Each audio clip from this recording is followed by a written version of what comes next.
জীবনের সর্বশেষ যে কাজটা কথাটা বলেছিলেন সেটা ছিল কি? নামাজ।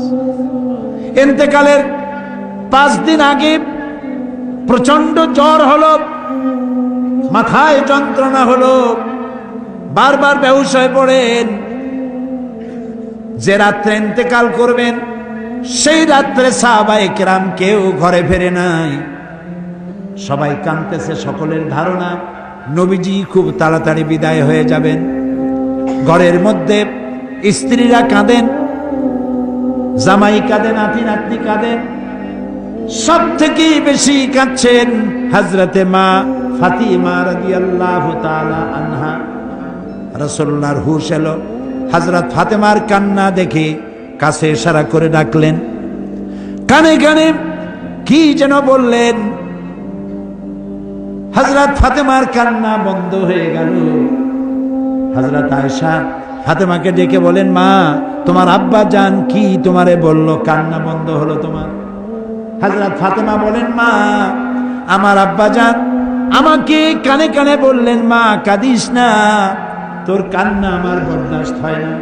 আমি তোমাকে সুসংবাদ শোনাই, আমি মরে যাওয়ার পর সবার আগে তোমার সাথে আমার দেখা হয়ে যাবে।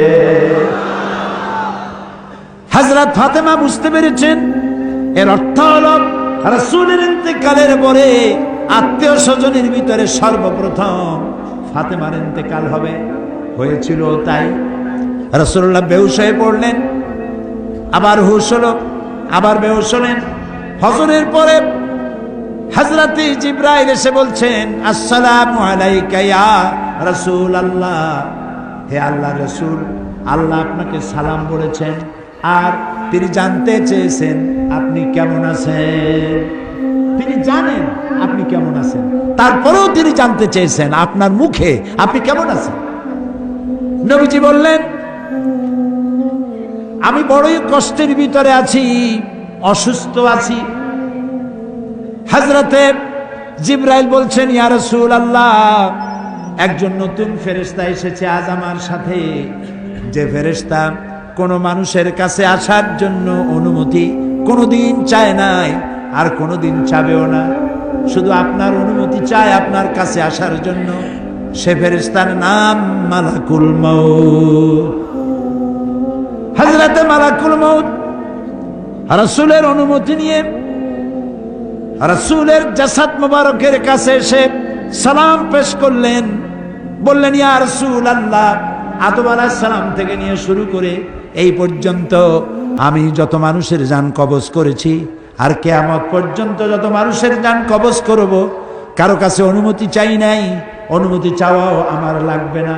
কিন্তু আজকে আসার সময় আল্লাহ রাব্বুল আলামিন আমাকে বলেছেন আমি যেন আপনার অনুমতি চাই। রাসূলুল্লাহ বললেন, মালাকুল মউত, আমি যদি তোমাকে অনুমতি না দেই? হযরতে মালাকুল মউত বলেন, ইয়া রাসূলুল্লাহ, আল্লাহ তাআলা বলেছেন অনুমতি যদি না পাও ফিরে এসো। আল্লাহু আকবার, আল্লাহু আকবার। হযরতে জিবরাইল বলেন, ইয়া রাসূলুল্লাহ, আল্লাহ রাব্বুল আলামিন আপনার সঙ্গে দিদারের ইন্তজার করতেছেন। নবী বললেন, মালাকুল মউত, তুমি তোমার কাজ শুরু করতে পারো। মালাকুল মউত যখন জান কবজ করতে যাবে, রাসূলুল্লাহ বললেন, আয়েশা একটু কাছে আসো। ওই যে সোনা ছিল কয়েক টুকরা, সোনাগুলোর খবর কি? 6 টুকরা, ছোট্ট ছোট্ট 6টা টুকরা সোনা ছিল, সোনাগুলো কই? হযরত আয়েশা বলেন, আমি তার যত্ন করে রেখেছি। নবীজি বলছেন, এক্ষুনি স্বর্ণ টুকরাগুলি সদকা করে দাও।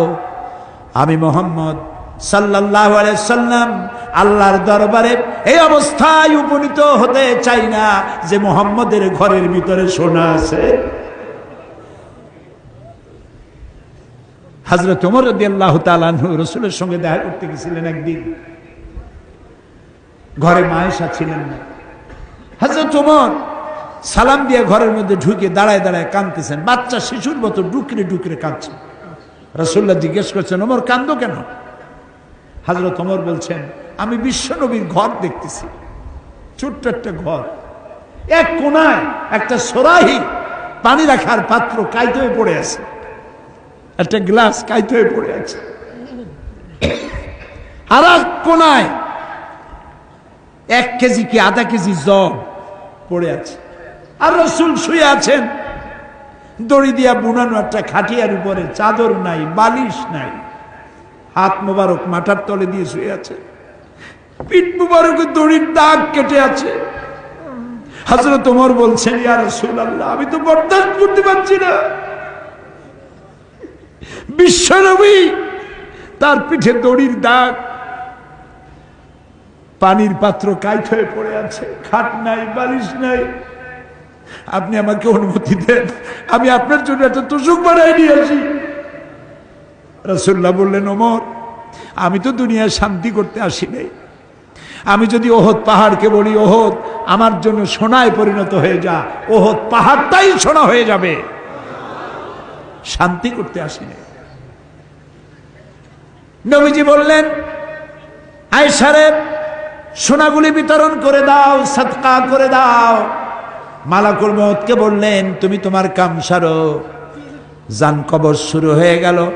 নবীজি জীবনের শেষ কথা মুখ থেকে উচ্চারিত হলো, আসসালাত আসসালাত ওয়া মা মালাকাত আইমানুকুম, ও আমার উম্মতেরা, নামাজ নামাজ। ইন্তেকালের সময় মেয়ের কথা বললেন না, নাতির কথা বললেন না, জামাইয়ের কথা বললেন না, উম্মতকে স্মরণ করালেন, ও আমার উম্মতেরা, নামাজ ছেড়ে দিও না, আর তোমার অধীনস্থ ব্যক্তিদেরকে জ্বালা যন্ত্রণা দিও না, চাকর বাকরের জ্বালা যন্ত্রণা দিও না, গরিব মানুষের দিকে লক্ষ্য রেখো। আর আমি চিরজনমের মতো তোমাদের থেকে বিদায় নিয়ে গেলাম, নামাজ ছেড়ে দিও।